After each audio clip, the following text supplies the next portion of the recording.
อยู่โดยชอบอยู่ในธรรมนำฝึกฝนสำนึกตนค้นคว้าธรรมนำศึกษา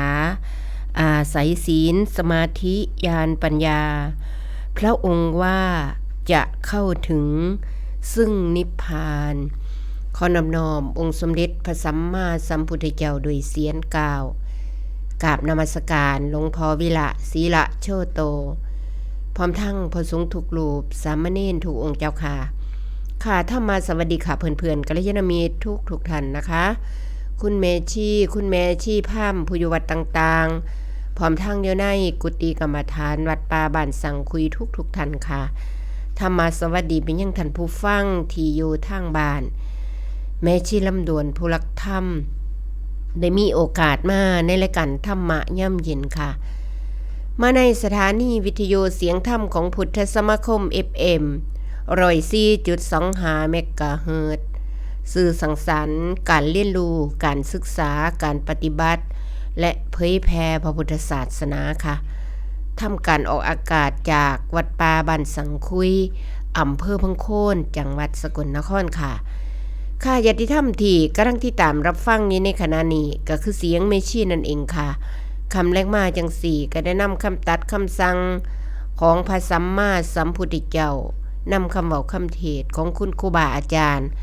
มาแปลงเป็นสิ่งอีสานบ้านเฮาเอาธรรมะจอบบึงกฎแห่งกรรมมาฝากกันค่ะมื้อนี้ก็มาพบพอกันคือเก่านะคะในขณะนี้เมชีก็ได้บันทึกไฟล์เสียงอยู่ที่วัดป่าอรัญญิกาวาสอยู่ที่กุฏิไฟล์เมชีอยู่วัดอรัญอยู่บ้านดงม่วงไข่อำเภอพังโคนจังหวัดสกลของเฮานี่เองนะคะกะเว้าบันทึกมาแล้วกะส่งมาหาลูกชี่เพิ่นอยู่สถานีใหญ่เพิ่นกะลูกชี่เพิ่นกะจัดการเปิดให้ลังมือกะจัดสดเอาออกมาทั้งนั่งเว้าจัดสดๆเว้าน้ำพี่น้ำนองไปกะเฮ็ดไว้เมื่อมันขัดของหากผิดพลาดประกันใดมิชี่ก็ต้องขออภัยเพราะว่าเป็นผู้เก่งเหลือเกินในเทคนิคเป็นคนโบราณนะคะอันนี้ก็ต้องเว้ากันไว้เนาะทางวัดป่าอรัญญิกาวาสมื้อนี้แดดแซมฝนตกมาตั้งแต่เมื่อคืนนี้มาฮอดหม้องนี้ขอเว้าไพเราะน้ำเพิ่นแน่เนาะ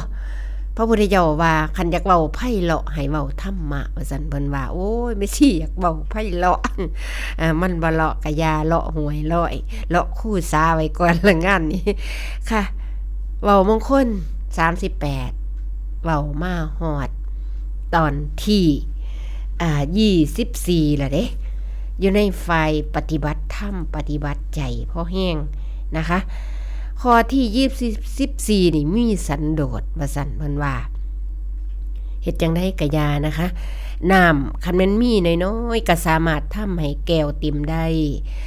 คือจังทำคุณงามความดีอันละเล็กละน้อยโยดลงมาใส่เฮ็ดหลาย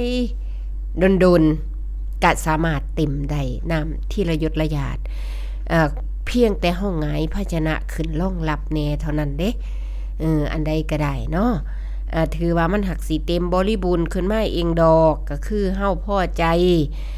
ในความสิปฏิบัตินี้มันก็สิสามารถมีหลายได้คือกันเฮาสิย่างก้าวเดียวให้ฮอดโลดบ่ได้ต้องย่างหลายๆก้าวล้มลุกคลุกคลานกะค่อยเฮ็ดค่อยทำไปคือความสันโดษอันนี้นะคะความสันโดษให้เต็มในใจของเฮาไว้พอใจกับตรงปัจจุบันนี้อันนี้พอใจนำทรัพย์สินเงินทองเอียงกะยานะคะมันพอใจแล้วมันจะมีความสุขขึ้นมาได้ไม่ใช่เคยปฏิบัติอยู่เฮือนนะคะเว้าเรื่องธรรมะจอบบึงครูไป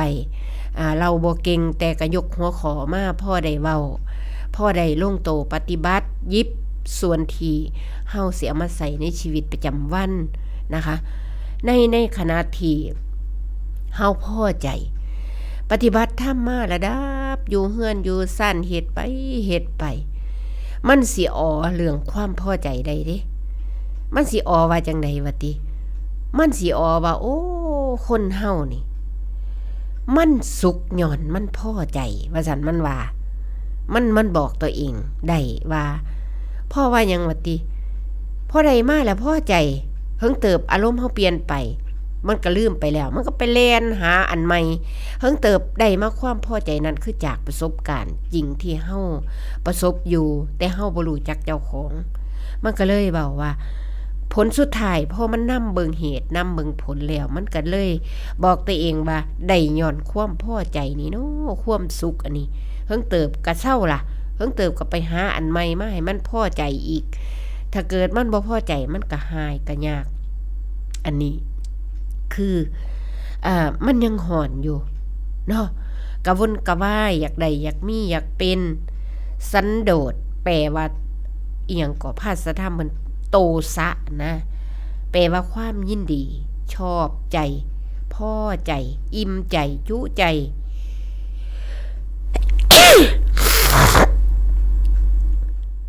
อันนี้ก็คืออารมณ์เฮานี่เองนะคะมันพอใจเข้าใจผิดอันนี้กะลังเทื่อบัดโอ้ยแม่เฮาเคยหายแต่ยังน้อยนะมันสันดินสันโดษไปอีหยังนี่เพราะว่าตั้งที่แท้จักสันดินสันโดษว่าจังได๋เพิ่นก็หายเฮาก็ชื่อไว้บ่ฮู้จักว่าสันโดษเป็นจังไดพระพุทธเจ้าโลดบอกว่าสันโดษลักษณะของมันนะคะก็คือความยินดีบัดใดสันโดษแปลว่ายินดีกับของเจ้าของพอใจเช่นยกตัวอย่างเช่นมีลูกมีผัวมีเมียก็พอใจในมีลูกเมียตัวเองลูกผัวตัวเองจังซี่คือความยินดีพอใจขี้หลายกะยาของเฮาเงินเฮามีน้อยกะยาเฮือนเฮาหลังน้อยก็ตามแต่พอใจเฮ็ดให้มันสะอาดสะอ้านอันใดบ่ดีก็คอยตกคอยแต่งแปลงเอาขึ้นมาให้มันดียินดีกับสิ่งที่ได้มาเด้เพิ่นบอกลักษณะของสันโดษนี่มันได้มาเว้ามาฮอดหม้องนี้แม่ชีนึกถึงบ่รู้อ่านหนังสืออยู่ไสหรือได้ฟังมาจากไสแต่ว่าเอามากระทำไว้ในใจเว้าแล้วเห็นภาพพร้อมนะคะมีคนคนหนึ่งไปหาป่าว่าซั่นเพิ่นว่าไปหาป่ารถได้ปลาซิ่วปลาน้อยปลาขาวอีหยังนี่ล่ะได้หลายๆบัดนี้รถไปเห็นปลาคอใหญ่ได้ปลาคอใหญ่มาแล้วจับคุมเอาสิเอาปลาคอใหญ่มันโดดลงน้ำปลาคอใหญ่น่ะรถได้มาตั้งแต่ปลาซิ่วปลาขาวปลาตัวน้อยมาฮอดเฮือนฮอดซ่านแล้วก็คืดฮอดแต่ปลาตัวใหญ่อันนั้นชายผู้นั้นเอามาเฮ็ดกินลูกเมียเฮ็ดมาสู่กินย่อมาสู่กินเข้าไปก็บ่พอใจคิดเห็นแต่น้ำปลาตัวใหญ่อันนั้นเพิ่นก็เลยเปรียบเทียบว่าถ้าบ่พอใจมันก็บ่แซ่บแต่ถ้าบ่มีคิดว่าปลาคอใหญ่ตัวนั้นความรู้สึกของเฮาที่มันไปอยู่กับปลาคอใหญ่ว่าซั่นเพิ่นว่าเฮาก็เปรียบเทียบเอาลงโตปฏิบัติได้ในส่วนที่เฮามีนั่นพอเฮาศึกษามารู้ทีหลังความสุขอยู่ความทุกข์ก็อยู่ที่ความบ่พอนี่เองก็คือตัณหาเป็นตัวอยากหิวไปบ่พอจักเทื่อร้อนรนกระวนกระวายบ่พอใจในสิ่งที่โตมีคิดหาใหม่เพิ่มบาดนี่เช่นเมียขี้ร้ายผัวก็บ่ดีก็ไปหาบ้านแตกแสลกขาดบ่ยินดีกับสิ่งที่ตนมีบ่ท่าละสันโดษเพิ่นว่าอันนี้คำว่ายินดีของกับของเจ้าของนี่คือธรรมะระดับที่เฮาอยู่กับโลกิยะอันนี้เฮาจะต้องไต่เต่าไปความยินดีตามมีที่แรกขอหนึ่งนี่พระพุทธเจ้าให้แผนที่มายินดีกับของเจ้าของยินดีกับสิ่งที่ได้มายินดีที่กับสิ่งที่ตนมีอยู่แล้วคือเขามีหน้าตาจังซี่ ก็บ่ค่อยยินดีบ่พอใจจักเทื่อแต่ว่าแต่เจ้าของขี้ร้ายเจ้าของมันซัวเจ้าของปฏิบัติธรรมบ่ได้ดอกจังซั่นจังซี่มันก็สิบ่พอใจเจ้าของอยู่หั่นบ่บ่แม่นทางในการที่สิปลุกเราให้เจ้าของได้ลุกขึ้นมาทำความดีเด้เพราะมันเป็นลูกน้องของความอิจฉาตาร้อนเป็นลูกน้องของความโกรธนี่เองเฮาศึกษาเบิ่งละเอียดนะคะตัวนี้มันก็เลยเพิ่นก็เลยต้องให้อยู่กับเจ้าของว่าความยินดีอันนี้ให้มันยินดีในทางถูกไว้ยินดีในความมีสัมมาทิฏฐิที่มันถูกต้องตามมีตามใดเฮ็ดใจของเฮาให้เต็มไว้ให้มันพอใจแม่นสิได้น้อยๆก็อย่าเฮ็ดสิ่งนั้นให้มันดีแม่ชีเอามาฝึกใส่กันกับอิหยังน้อพระพุทธเจ้าเพิ่นให้เฮามาในเฮ็ดวัสดุให้มันสละสลวยเฮ็ดวัสดุให้มันน่าอยู่น่าเศร้าเฮ็ดให้มันดีขึ้นนั่นเองนะคะตัวนี้แล้วก็พอใจมันบ่ดีเฮ็ดให้มันดีจังซี่มันก็เลยเป็นเรื่องที่เฮาจำเป็นจะต้องได้ฝึกนะคะตัวนี้เฮาฝึกไปยินดีตามฐานะตัวเองอันนี้ก็โตทุกข์ใหญ่เด้บ่ฮู้จักเจ้าของนั่นเองมาจากต้นทุกข์คือกายบ้าจาใจอันนี้แล้วก็บ่ฮู้จักเจ้าของว่าภาวะเจ้าของนี่เห็นสร้างขี่อยากขี่น้ำสร้างถ้าบ่เชื่อก็ให้ไปจอบเบิ่งนะคะตัวนี้มันบ่ยินดีกับของเจ้าของมีก็สาเหตุคือเจ้าของบ่ได้ภาวนาเบิ่งเจ้าของมันจะบ่รู้จักตัวเองแล้วก็บ่จักภาวะในชีวิตครอบครัวเห็นเพิ่นหังเพิ่นมีจิตใจก็ห้าวหาญอยากไปมีคือเพิ่นแม่ชีเคยสัมผัสเว้าธรรมาจอบเบิ่งพบกันคบกันเฮ็ดนำกันในครอบครัวนึงเพิ่นก็มาคบครอบครัวขะน้อยนี่ล่ะแต่ว่าเพิ่นก็ทำมาหากินลูกเพราะว่าเป็นอาชีพก่อสร้างเล็กๆน้อยๆเพิ่นมาเฮ็ดน้ำเฮือนน้ำซ่านแล้วใส่กันจังซั่นจังซี่ลูกเมียก็ยังเล่นการพนันเฮ็ดนั่นเฮ็ดนี่อยู่นะคะอันนี้คือเป็นเคสศึกษาของแม่ชีจ่อเบิงแล้วก็มีความทะเยอทะยานนะคะมีลูกสาวก็ย่องแต่ลูกสาวจบดีจังซั่นจังซี่แล้วแต่งงานแต่งกันเห็นเฮาเฮ็ดกับลูกกับเต่าแต่งงานกะมันก็จักก็บ่รู้จังไดเนาะมันก็นายอำเภอเพิ่นก็มาเป็นประธานให้จังซี่นะขึ้นเวทีขึ้นห้านอีหยังทำนองนั้นนะแต่งลูกชายผูกกกจังซี่กะบ้านนี้เพิ่นก็มาเฮ็ดให้เราก็สิมีฝังในใจเราต้องการอยากเฮ็ดคือนะมีความศรัทธาเฮาจังซี่นะพอโตแล้วเราก็ไปเชิญนายอำเภอมาเป็นพิธีเป็นประธานให้เพราะสุดท้ายก็แตกสรุผู้พายขาดบ่สมเหตุสมผลบ่สมควรแม่ซี่ก็ได้ภาวนาเบิ่งโอ้อันนี้เด้มันบ่ฮู้จักฐานะเจ้าของบ่ฮู้จักเจ้าของว่าเป็นจังไดภูมิซำใดเป็นจังไดก็เลยเห็นโทษในการบ่รู้จักเจ้าของบ่ว่ารู้จักส่วนโตในกายสังขารบ่ว่าสิรู้จักความเป็นฐานะความเป็นอยู่ในชีวิตอันนี้ก็เลยนะคะตัวนี้ก็เลยระวังเจ้าของย่านบ่ฮู้จักเจ้าของมันบ่ฮู้จักเจ้าของก็เลยเปียใส่ผู้เพิ่นรู้พุ่นแล้วบาดนี้แฮงมีความมั่นใจเปียใส่ผู้เพิ่นรู้นึงละคือพระพุทธเจ้าตัดสรู้โลกอย่างแจ่มแจ้งเอาขึ้นมาใส่หัวใจไว้ครูบาอาจารย์ก็ฟังศึกษาธรรมะเท่านั้นนะคะเฮาบ่รู้จักเจ้าของแต่ก็ต้องได้อาศัยผู้เพิ่นรู้พ่อบอกเขาใส่ทางตัวนี้นะคะก็จังว่าเพิ่นว่ายินดีตามฐานะคือให้พิจารณาว่าฐานะเฮาเป็นจังไดเป็นผู้ใหญ่ผู้น้อยเป็นลูกไผ่เป็นพ่อปู่แม่ย่าผู้ลางคนบ่รู้จักฐานะว่าเจ้าของเป็นแม่เฒ่าผัดไปเอาฐานะเป็นเมีย เมียก็มันเป็นฐานะแม่เฒ่าก็มีเด้แม่ชีเคยได้เตือนนะคะ มันมีครอบครัวหนึ่งเพิ่นก็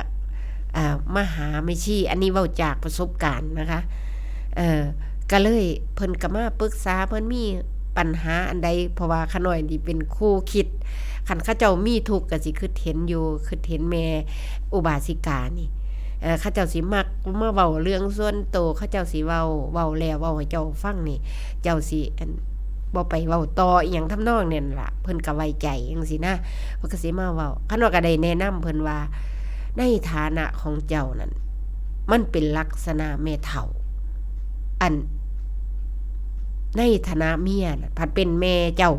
ก็เลยว่าจักเสียจังใดบุญกรรมตกแต่งเจ้าก็บอกแม่ก็บอกบ่ได้นะคะผลสุดท้ายมันก็อาจจะเป็นไปตามเรื่องของมันเป็นเรื่องที่เฮาจะต้องได้ศึกษานะคะอันนี้ว่าเหตุและผลบ่อยู่ตามฐานะนี่ก็มีความทุกข์มีความเบียดเบียนกันเฮาก็ต้องได้มาเตือนตัวเองเฮ็ดหยังก็ต้องตามฐานะเฮายังบ่รู้เฮาก็ต้องเรียนรู้ต้องได้ศึกษาเฮาบ่ฮู้จักเฮ็ดผิดแต่ละอย่างนี่โอ้ยเป็นเรื่องบ่ฮู้ทั้งเบิดอย่าไปเว้าเด้ว่าข่อยรู้แล้วรู้ว่ามันซั่วข่อยอยากเฮ็ดอันนี้จงบอกตัวเองได้เลยว่ามันบ่รู้อีหลีดอกมันรู้ภาษาเว้าซื่อถ้ามันรู้แล้วนี่มันจะขึ้นใจโดยที่บ่เบียดเบียนตัวเองและก็บ่เบียดเบียนผู้อื่นอันนี้รับประกันคุณภาพว่าธรรมะพระพุทธเจ้าเป็นจังซี่อีหลีนะคะเพราะว่าถ้ารู้จริงแล้วบ่สามารถที่สิไปเฮ็ดความเบียดเบียนตัวเองตามใจชอบแล้วก็ย่านร้ายย่านมันไปเบียดเบียนผู้อื่นแม้แต่ลูกหลานบ้านเมืองคนในครอบครัวผู้อยู่ใกล้ชิดมันจะต้องระแวดระวังนะคะตัวนี้คนเฮานี่มันเข้าใจผิดนะคะเข้าใจผิดแล้วแต่สมัยตะกี้คำว่าสันโดษนี่จนเป็นข่าวเด้มีผู้เข้าใจผิดมีเจ้านายใหญ่มีเอียงนี่ล่ะไฟพ่อบ้านพ่อเมืองเพิ่นนี่สิเว้าว่าทางพระนี่มันสอนผิดถ้าเว้าเรื่องสันโดษนี่เป็นความคล้ายๆกับว่ามันบ่พอใจอันสิเฮ็ดงานสิเป็นคนขี้คร้านทางชาวโลกเพิ่นสิเข้าใจจังซี่เด้ผู้เพิ่นเรียนสูงก็จริงแต่ว่าไม่ชี้เคยจือได้แต่สมัยผู้ละดนมาแล้วเรื่องความนี่เรื่องโจทย์จันกันว่าพระสอนผิดมาสอนในชาวบ้านชาวเมืองขี้คร้านสันโดษอันนั้นก็บ่เฮ็ดอันนี้ก็พ่ออันนี้ก็พ่ออันนี้พระพุทธเจ้าบ่ได้สอนไผโง่ๆอันนี้ลองไปศึกษาเบิ่งนะคะเพิ่นสอนโอ้ยครบวงจรถ้าเอาความเพิ่นมาใส่ในชีวิตประจำวันนี่บ่มีขอเสียอันเลยไม่สิขอรับประกันขนาดเฮาพ่อได้หูเพิ่นซำนี้เฮายัง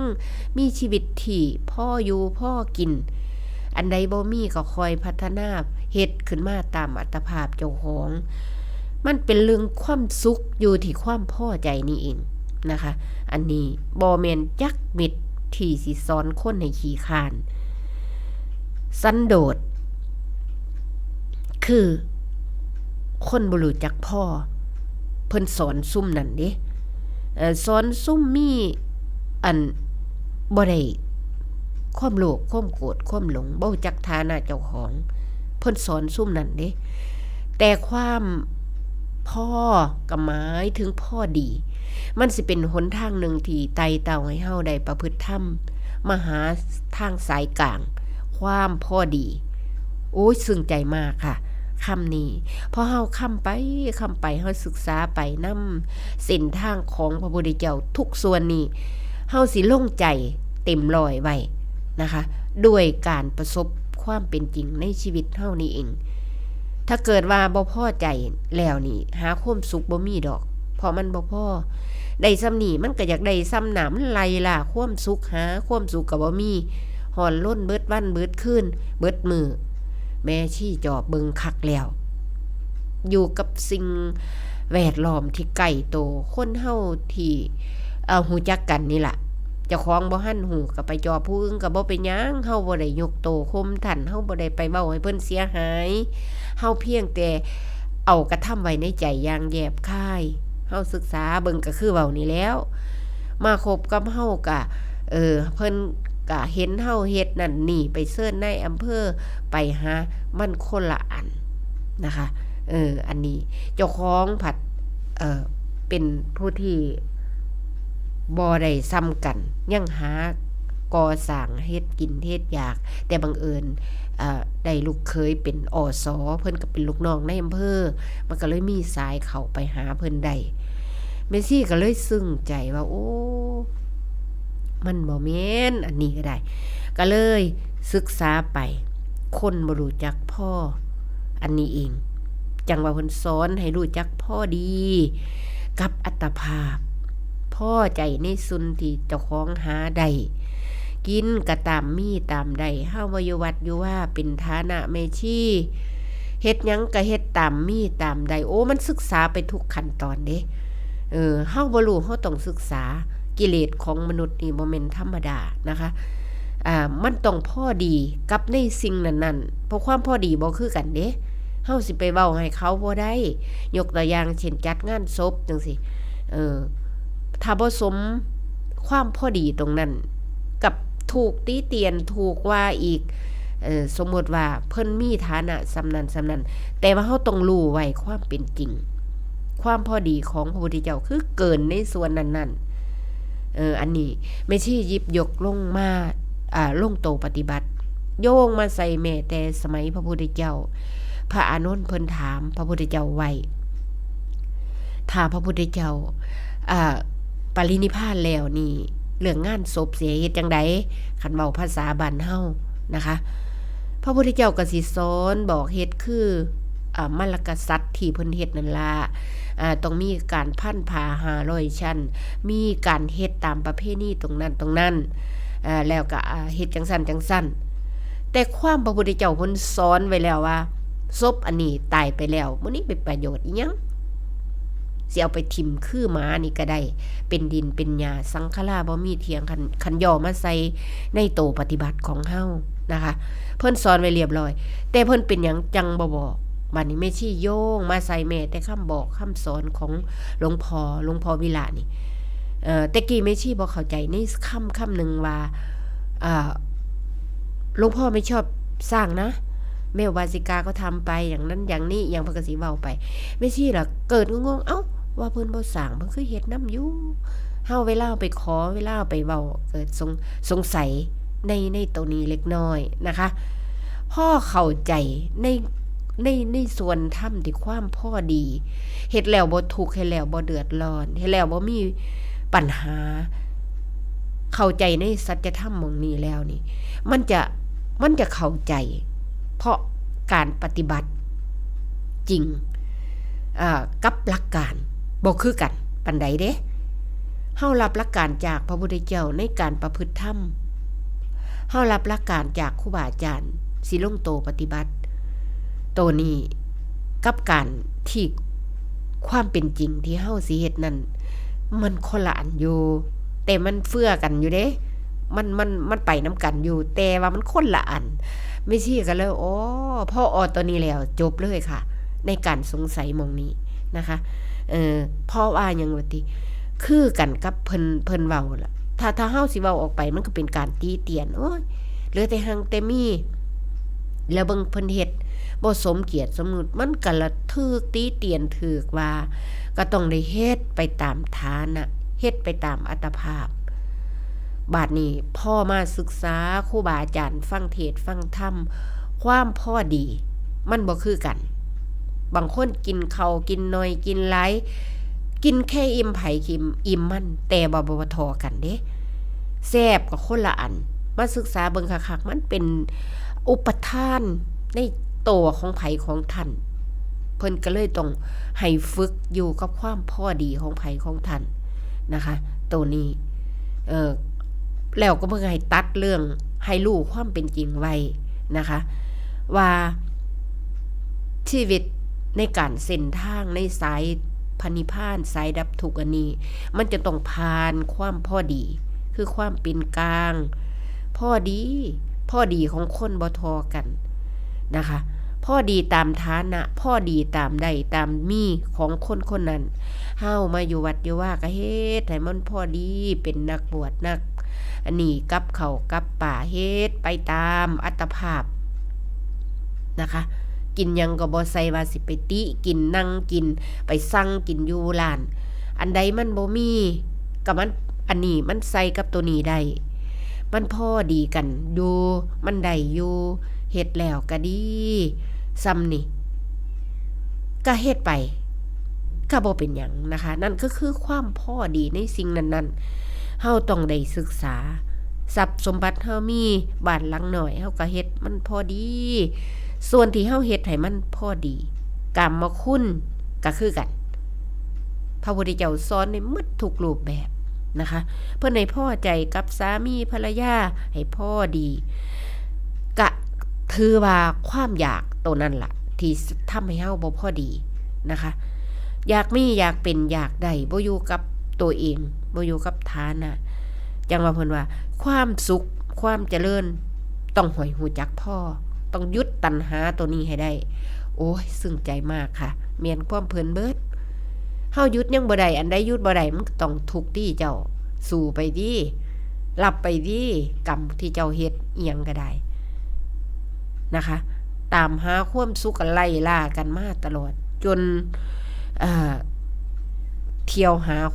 ว่ามันสิสุขก็บ่แม่นเอาทุกข์มาเพิ่มเติมทุกข์เข้าไปเป็นเรื่องที่มากับเฮาทั้งหมดนะคะในการใช้ชีวิตอันนี้แต่ว่าเฮาปาบ่ได้เด้อันนี้ความบ่พอเมซี่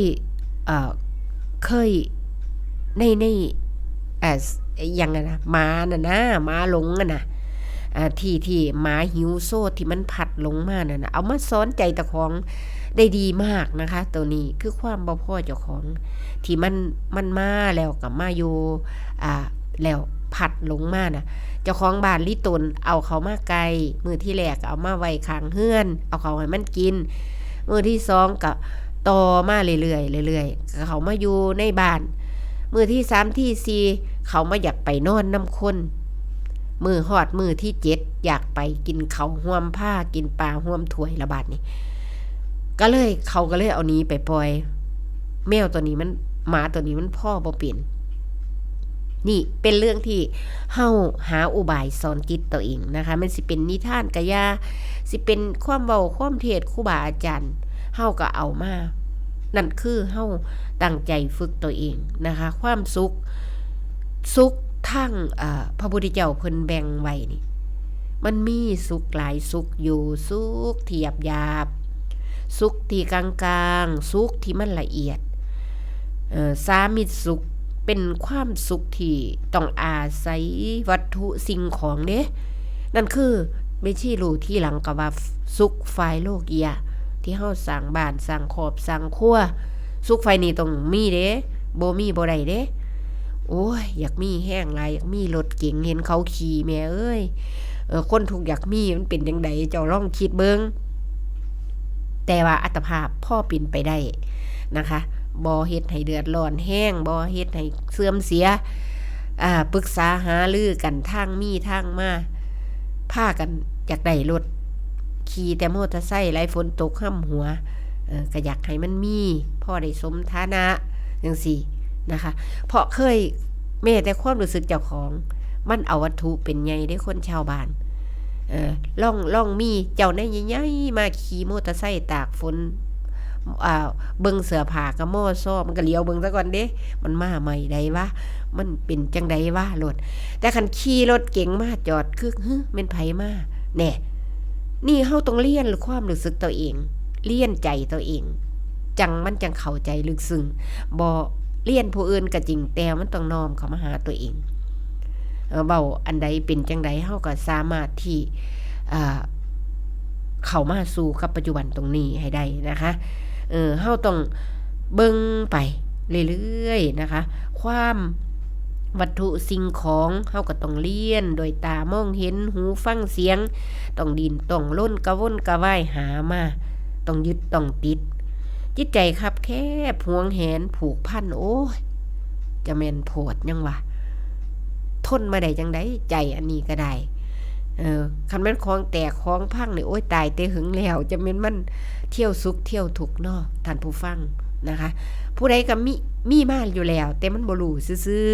ๆอันนี้ก็ได้มันเป็นความบ่รู้จักทุกข์นั่นเองสาเหตุของมันอันนี้เฮาก็เรียนมานะคะถ้าบ่ถูกใจคัดใจมันก็เป็นความทุกข์ความบ่ยินดีไป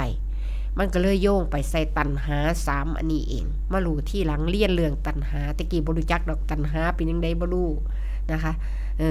พอมารู้ที่หลังโอ๊ยตัณหา3อันนี้กามตัณหามันความรักความใคร่ความพอใจอยากได้อันนี้คือความรักไฟมันบ่พอใจปื๊ดเข้ามาวิภาวะตัณหาบ่ยินดีน้ำหัวมันไปไกลโลดภาวะของมันเกิดตลอดนะคะพอมารู้ที่หลังโอ้ยเฮาสิบ่เป็นทาสหัวมันเกินซะแน่มันก็จะไปแต่ความสุขที่พระพุทธเจ้าเพิ่นให้เฮามาสุขมี2อย่างคือสุขฝ่ายโลกียะกับสุขฝ่ายโลกุตระอันนี้ล่ามิตรสุข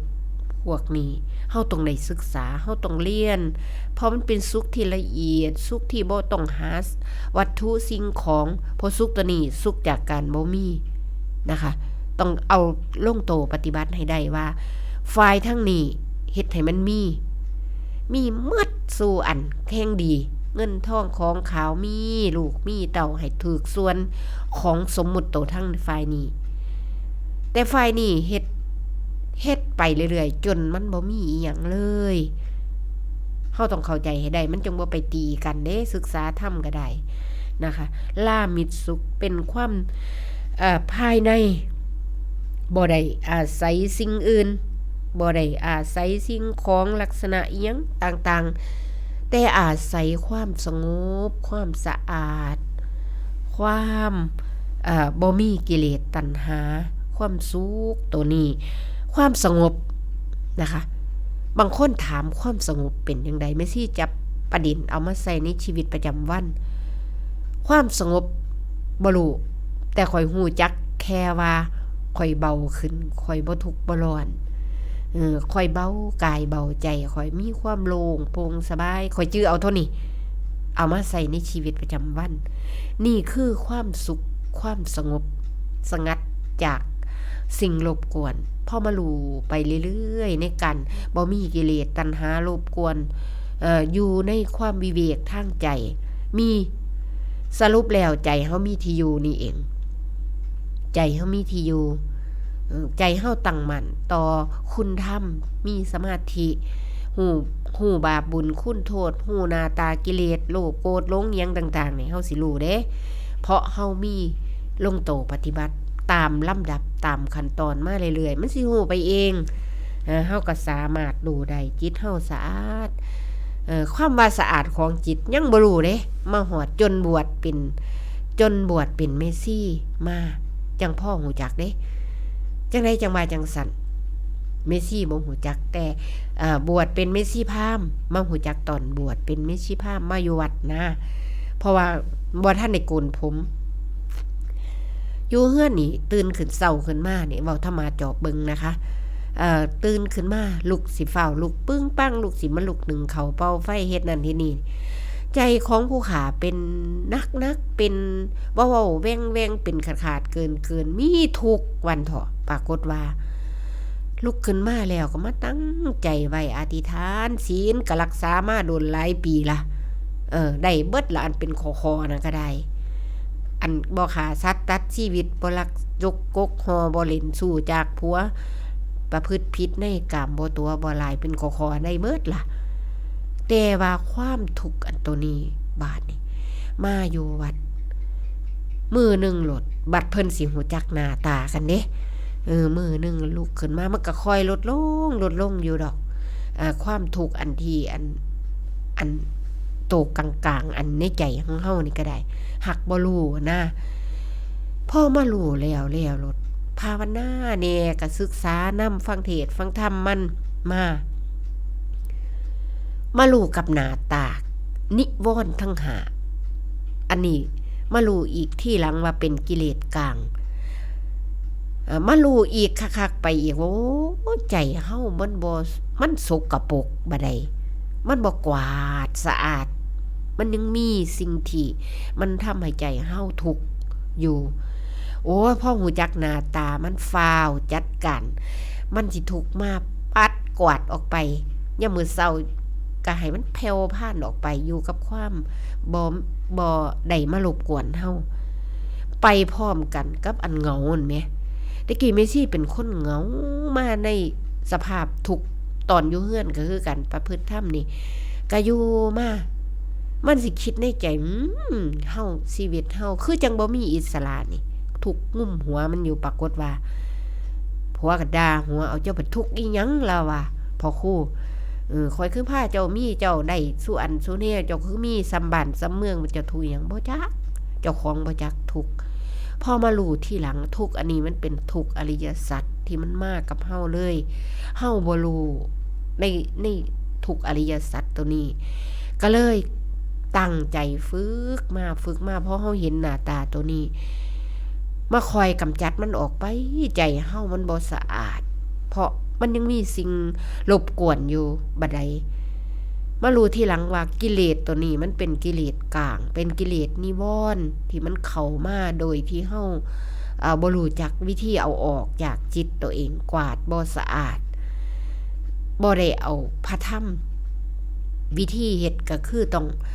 ตั้งใจปล่อยวางให้หลายๆตั้งใจศีลให้ละเอียดขึ้นไปสมาธิตั้งมั่นอันนี้ใส่ความเพียรมาเลยค่ะตัวนี้เมซี่ก็ตั้งใจเอาความเพียรมาใส่มันเลยเพราะความเพียรพระพุทธเจ้าบอกให้ว่ามี4อย่างเพียรละบาปอันนี้คือหัวข้อที่เฮาได้ศึกษาเฮาเข้าใจอยู่เด้หูจักมาย่านบาปจากได้บุญมาตั้งแต่ยังน้อยพุ่นพ่อแม่บอกก็จื้อไว้เท่าคู่มือนี่ย่านบาปอยากได้บุญอันนี้แต่เฮาบ่รู้จักความเพียรละกิเลสออกมันบาปมารู้หลักธรรมในกุศลสู้ปสัมปทานี่ในการสร้างบุญหลายๆและล้างบาปออกไปบาปที่มันมีอยู่แล้วก็ต้องเอาออกให้มันเกลี้ยงนะคะเพิ่นให้เฮ็ดจังซั่นละบาปได้แล้วก็ต้องมาเอาบาปที่มันมากับเฮาแล้วพอมันหลายภพหลายชาติได้ลงมาเกิดมันมีมาอยู่ในกลางจิตใจจิตวิญญาณของเฮานี่ต้องได้เพี้ยนเอาออกนี่มารู้หน้าตามันแล้วกิเลสกลางอันนี้นิวรณ์ทั้ง5อันนี้ต้องไปเบิ่งดีๆนะคะมันสิเฮ็ดความดีของเฮายังบ่ถึงมันนั่นเองมันก็เป็นนิวรณ์ของกามฉันทะความบ่พอใจอีหยังต่างๆบ่ได้ดังใจของมันมีมาสลับซับซ้อนอยู่ในใจของเฮานี่เฮาต้องได้มาเบิ่งดีๆใส่สติใส่ปัญญากวาดออกไปเฮ็ดไปเฮ็ดมาจิตเฮาหลุดออกในลอกออกมาความเหงาหนีเฮ้ยตะกี้นี่โอ้ยได้ยินเสียงเพลงทูลท้องใจร้องฝนกระตกฟ้าก็ครึ้มโอ้ยน้ำตาไม่ซี่ไหลซึกๆจักมันเป็นจังไดบอกบ่ถูกมันมากับขน้อยพอมารู้ตาโอ้ยสำบายขึ้นมาอีกระดับนึงแหมหยุดเลยเฮาหูจักหน้าตามันบ่ได้เฮาบ่รู้จักกิเลสตัณหาเฮาก็เลยบ่รู้จักหน้าตามันบัดนี้เฮามาฝึกสิให้รู้ล้วนบ่รู้ดอกมันต้องเข้าสู่ระบบความถูกต้องหลายอย่างแต่มันจุดเดียวคือความว่างตัวนี้เองจิตใจของเฮากันออกเลยนะคะเพี้ยนละบาปแล้วก็มาเพี้ยนบาปที่เกิดมาในจิตในใจของเฮาจักหยาบจักกลางนี่ยังก็ต้องเอามันออกให้ได้ตั้งใจไว้นะคะพอเฮ็ดแล้วก็ด้วยคุณงามความดีนี่เองนะคะในการไล่ของเสียอันนี้ก็ได้กุมขี้ที่ออกไปมันหวงมันแพงมันยึดมันติดอีหยังก็ออกไปเอาวัตถุออกแล้วยังหยาบทั้งในอีกในตั้งจิตอธิษฐานไว้สาธุเด้อเกิดขึ้นมาชาตินี้อย่าได้ผู้ขาสิตั้งใจไว้สิบ่เขียดบ่สั่งผู้ใดจนบ่เบิ่งปิ่นเบิ่งตายจนบ่ได้ปากได้เว้านำผู้นั้นผู้นี้ย้อนสั่งกันขน้อยสิบ่เฮ็ดจังสั่นสาธุเด้อสิตั้งใจไว้มันสั่งก็ฮู้จักว่ามันสั่ง ก็สิฟ้าวไปเคี่ยไปอ่อนลาบคาบหญ้าคันเฮาผิดก็ยอมสิฟ้าวแก้ไขตัวนี้วิธีเมกซี่เล่นมักจังซี่นะคะได้พอเฮาเห็นหน้าตาเทื่อเดียวนี่เฮาสิจื้อไว้เด้หาหน้าเฮาก็บ่ได้มาจอบเบิ่งได้มุมนี้เฮาไปจอบเบิ่งมุมใหม่นะคะในการประพฤติธรรมอันนี้ก็ได้เมซี่เคยเว้าเคยจอบเบิ่งในการถูกตีเตียนถูกเว้าพื้นอันนี้จอบเห็นเทื่อเดียวเท่านี้แล้วก็จื้อไว้แล้วก็เอามาใส่ในชีวิตประจำวันจอบจังได๋วะติตอนนั้นอายุประมาณ21-22 ปีเฮือนข้างบ้านเพิ่นมีลูกสาวเล่นนำผู้เบาเมซี่ก็มาวัดมาจังหันก็บ่ปากแล้วเฮามาวัดเฮาก็ไปแต่งถ้วยแต่งบวงเฮ็ดอยู่หน้าน้องชายน้องแม่เพิ่นละมาพระก็เข้าที่เพิ่นก็สิรับบิณฑบาตตอนเช้ารับอาหารตอนเช้าเนาะเว้าใหม่คือใหม่30เกือบ40กว่าปีมาแล้วเด้นี่แต่ว่าเอาบ่เคยลืมนะคะในจุดที่เจ้าของเข้ามาปฏิบัติตรงนี้น่าละเว้าว่าน้องชายแม่ละเว้าโอ้ยเมื่อคืนนี่บ่ได้นอนหิวนอนว่าซั่นไปยังพระก็ถามเป็นหยังล่ะคือบ่ได้นอนไม่ออกก็ถามไปนำหลานสาวว่าซั่นหลานสาวพี่น้องทางเมียเพิ่นหลานลูกอันทางเอื้อยเมียเพิ่นนะบัดนี้กับผู้นั้นก็ถามไปมันไปนำผู้บ่าวเมื่อคืนนี่ก็เลยไปนำหากันมันไปก็เลยบ่ได้นอนว่าซั่นผลออกมาจังได๋ฮู้บ่เฮ็ดจังได๋จังว่าขน้อยนี่ไปเว้าพื้นอันเจ้าอยู่วัดว่าอันลำดวนนี่ไปเว้าพื้นเจ้าอยู่วัดแต่โคบอยู่โอ้ยแม่เล่านั่นเครียดให้ขน้อยบ่ทันได้ฮู้จักกันขน้อยก็บ่รู้แต่มีคนมาบอกให้ฟังว่าแม่นี่เพิ่นเครียดให้เจ้าเด้ว่าเจ้าไปเว้าอยู่วัดเจ้าได้เว้าอยู่บ่ว่าซั่นขน้อยว่าโอ้ขน้อยแม่ได้คิดขน้อยยังบ่ได้คิดสิซ้ำเติมผู้ใดเพราะสงสารพ่อแม่แล้วเรื่องนี้มันเป็นจังซี่ล่ะขน้อยก็หาทางเลยเด้บาดนี้สิไปบอกค่าเฮือนก็ยันเป็นเรื่องใหญ่ก็ต้องหาโอกาสสิต้องไปชี้แจงบาดนี้มันล่ะมีคนตายเราก็ไปงานศพย่างน้ำกลกันมาแล้วก็นาไข้อึ้งตึงอยู่เบาๆน้ำขน่อยเด้ขน่อยเป็นโรคแค่คนในบาดนี่โอ้ยแค่คนเฉียดให้เบาๆน้ำนี่จะแม่นบ่เป็นตาอยู่ต้องได้หาทางว่าสิเอาจังได๋เจ้าของอดเว้าบ่ได้นะ เจ้าของอดเว้าบ่ได้บาดนี้นำเว้าจับแขนเราเลยย่างเฮี้ยงกันมาแต่ปงศพแล้วย่างมาแต่วัดอรัญญิกาวาสนี่ล่ะอันก็เลยบอกว่าแม้เจ้าเป็นจังไดเราให้เราฟังคันแม่นขน้อยอันโตข่อยนี่บ่ได้เว้าเด้อน่าเว้าจังซี่เล่าให้เราฟังขน้อยบ่ได้เว้าพ่อความแม่แต่คิดก็บ่ได้คิดซ้ำเติมคันเจ้าว่ายังสงสัยโตข่อยอยู่เจ้าก็ต้องเบิ่งข่อยไปข่อยยังบ่ทันรับรองได้ว่าเป็นข่อยเป็นคนแบบใดให้เจ้าเบิ่งข่อยไปเด้อว่าซั่นแล้วก็หลังจากหันมาก็แล้วเลยเด้ล่ะแล้วก็จอบเบิ่งนิสัยข่อยแล้วก็บ่ได้ตีได้เตียนบ่ได้เว้าหายยากขน้อยอีกจักเทื่อเพราะเราก็เชื่อนะคะนี่เป็นเรื่องนึงที่อุบายฝ่าวเคลียร์อย่าเอาเก็บของเสียไปไว้ในใจเจ้าของมันสิก่อไฟกองใหญ่ขึ้นไปมันสิล่ามลุกไปมันสิพิษพ่านกันอันนี้คือเฮางดบาปตัวนี้นะคะอันนี้ก็เกตความรู้ก็ขอฝากไว้คือแชร์ประสบการณ์ในตรงนี้นะคะเฮาเฮ็ดไปเฮากับพ่อไว้นะคะนิทานม้าก็เว้าสู่กันฟังไปสุขนิรามิตรสุขอันนี้เฮาก็ต้องเอากระทำไว้ในใจ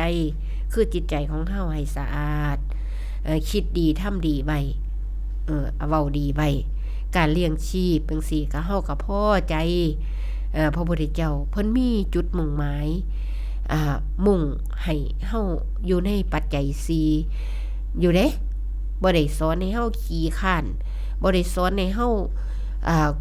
บ่ได้เก็บรักษาบ่ได้ขยันหาบ่ได้อีหยังเด้เพิ่นจุดมุ่งหมายคือปัจจัย4ต้องมีรอเลี้ยงร่างกายหลักปฏิบัติเกี่ยวกับทรัพย์สินเงินทองพระพุทธเจ้าให้เฮามานะคะ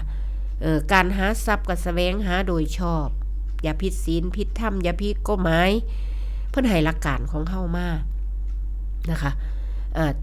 การใช้จังซี่การใช้การที่เป็นคนบ่ฟุ่มเฟือย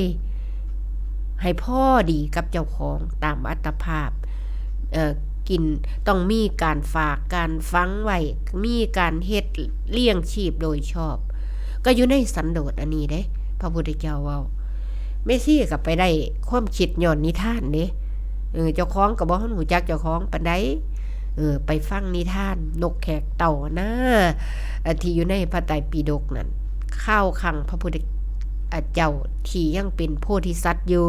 เพิ่นตายเป็นนกแขกเต่าแล้วเพิ่นกะ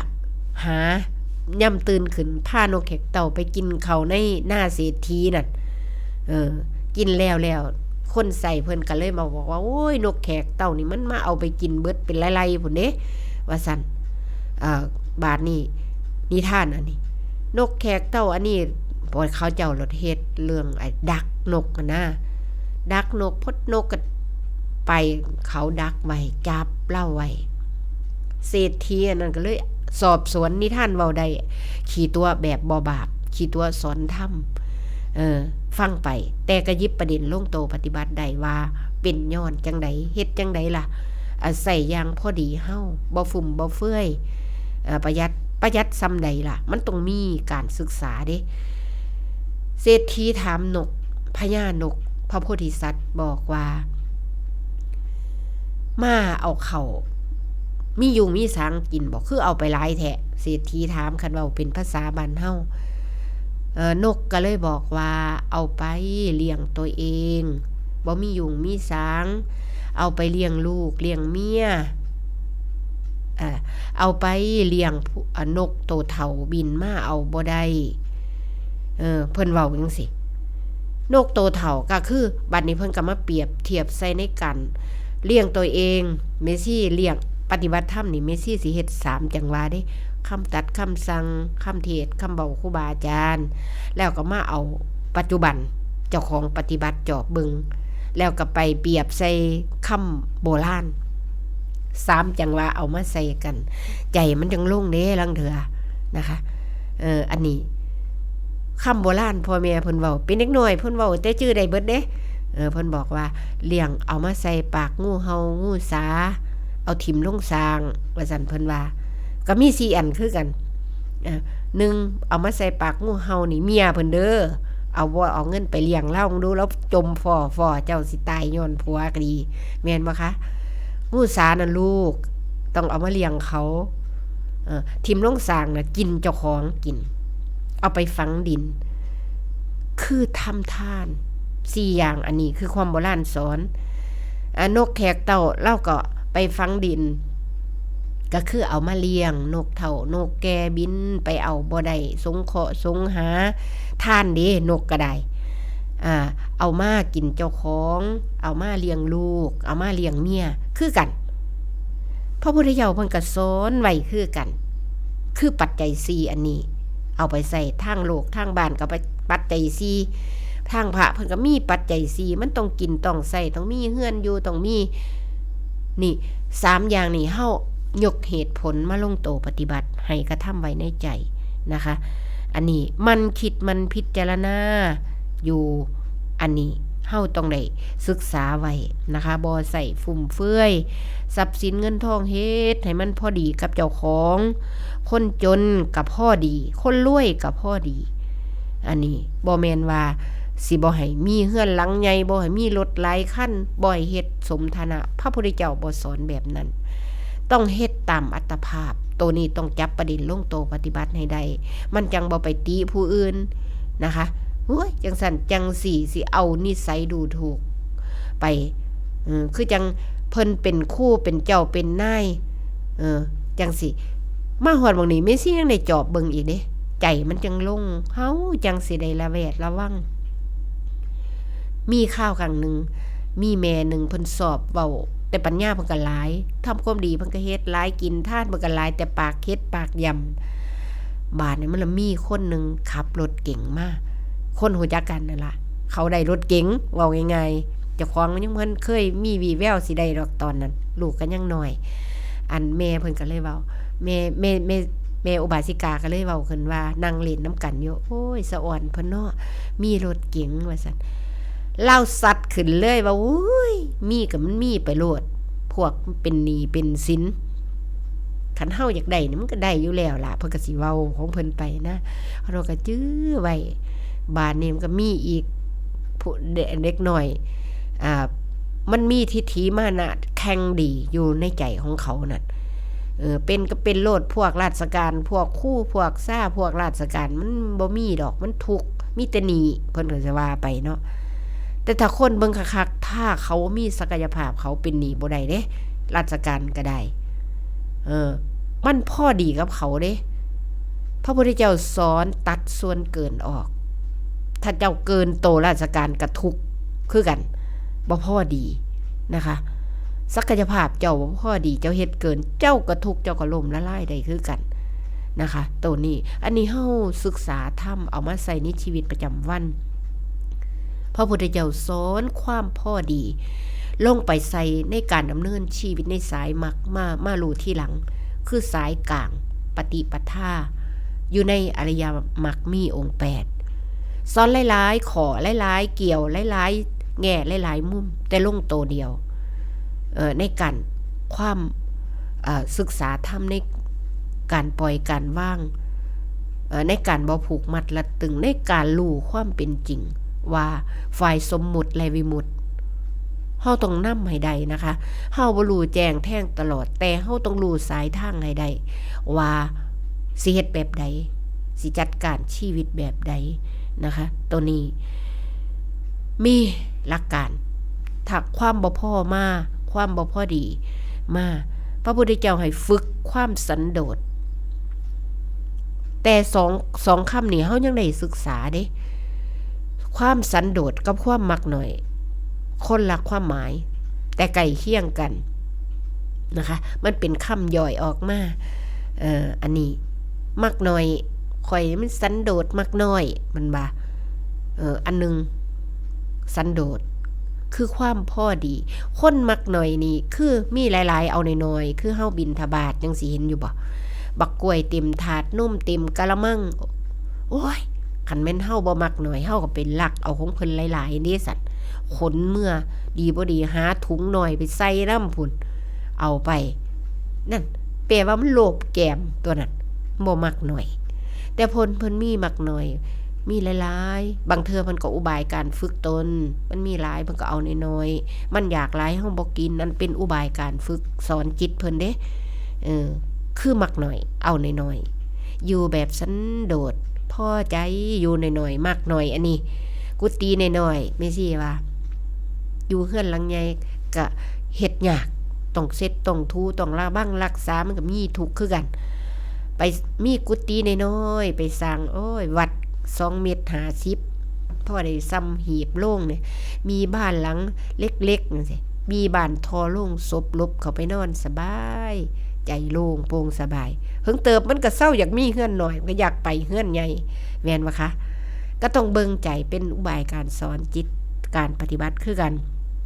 พระพุทธเจ้าว่าถ้ามันมีเครื่องเข้ามาทีหลังก็คือตัณหา3อย่างนั้นภาวะมันมาเลยนะคะกามตัณหาภาวะตัณหานั่นมันมีสิ่งเกิดขึ้นมาพร้อมกันกับความโลภโกรธหลงของเฮานี่มาแต่มือเกิดลงมาตั้งแต่บ่ทันได้เกิดพุ่นมันมานำเฮาน่ะสิเฮ็ดจังได๋หลายอันเหลือหายต้องจับประเด็นให้ได้ต้องแจ้งตัวเองให้ได้นะคะอันนี้คือเพิ่นมีการหลักการของพระพุทธเจ้าเพิ่นก็บอกว่าถ้ามันบ่ตัณหา3มารบกวนบ่หรือมันความวุ่นวายบ่เข้าใจอีหยังก็ต้องให้มันพิจารณาในการเกิดแก่เจ็บตายในการลงกฎไตรลักษณ์บ้างอันนี้มันบ่รู้จักประมาณในการบริโภคบ่จักอัตภาพเจ้าของเห็นสร้างขี่ก็อยากขี่น้ำสร้างไม่สิเจอใดในเพิ่นมักสิเว้าในวิทยุหรือโทรทัศน์ก็บ่รู้นะแต่เป็นสาวก็ได้อันนกน้อยสร้างรังแต่พอตัวว่าซั่นเพิ่นว่าความหมายก็คือชีวิตบ่พอดี เจ้าของเห็นสร้างขี่ก็อยากขี่น้ำสร้างเพิ่นมีรถเก๋งก็อยากมีน้ำเพิ่นเจ้าของพระอัตภาพบ่มีไปเฮ็ดแนวอื่นมันก็เป็นทุกข์พระพุทธเจ้าเพิ่นให้สอนตรงนั้นถ้าเจ้ามีหลายมีบริษัทหลายคือจังมีเฮามีสถานีวิทยุนี่ลองบ่ไปแอมมึงดูหั่นเขามาลักไปเฮ็ดจังไดล่ะเครื่องคอมเครื่องเนียงนั่นนี่ต้องสร้างตึกถาวร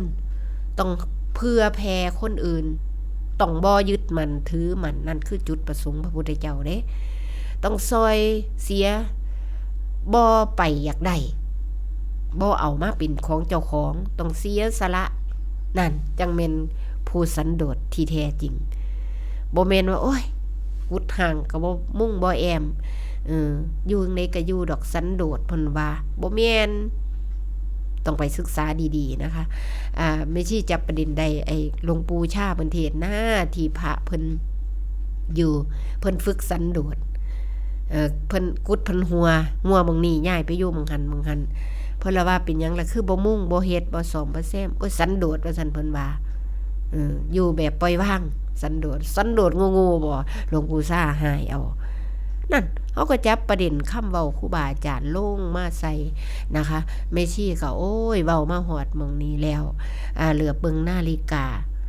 ก็พอดีกับการที่เฮาสิมีอานิสงส์เฮ็ดให้มันพอดีกับชีวิตกับอัตภาพอยู่กับคุณงามความดีเว้ามาฮอดหม้องนี้เวลาเบิดลงแล้วก็ขออนุโมทนาบุญกับญาติธรรมของเฮาเด้อทุกทิศทุกทางถ้าไม่ชี้เว้าผิดพลาดประการใดก็ขออภัยตรงนี้นะคะเพราะเว้าเรื่องมงคล38ขอสันโดษอันนี้เว้าผิดตกก็ขออภัยผิดใจก็ขอโทษขอนำบุญหาเพื่อนกัลยาณมิตรทุกท่านนะคะขอพระสัทธรรมจงตั้งมั่นในใจผู้ข่าและท่านผู้ฟัง